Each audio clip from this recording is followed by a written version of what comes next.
সুন্দরী হন না কেন, এই সৌন্দর্য দিয়ে আল্লাহর মন গলানো যাবে না। আল্লাহর মন গলাইতে হলে দুইটা কাজে আসতে হবে, একটা হলো নামাজ, আর একটা পর্দা, আর একটা স্বামীর খেদমত।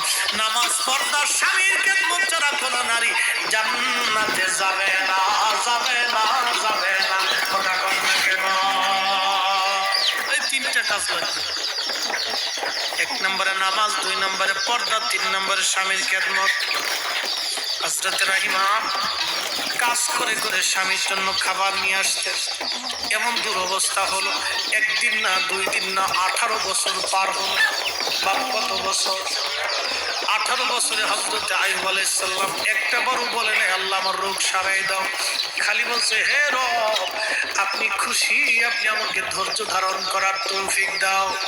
আল্লাহ কোরআনে বললেন, ইয়া আইয়ুহাল্লাযীনা আমানুস্তাঈনু বিস-সাবরি ওয়াস-সালাহ।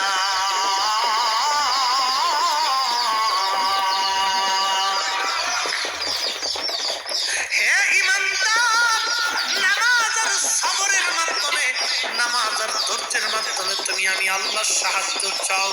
ইন্নাল্লাহা মা'আস-সাবিরিন, নিশ্চয় আমি আল্লাহ সবরকারীদের সঙ্গী হয়ে যাই।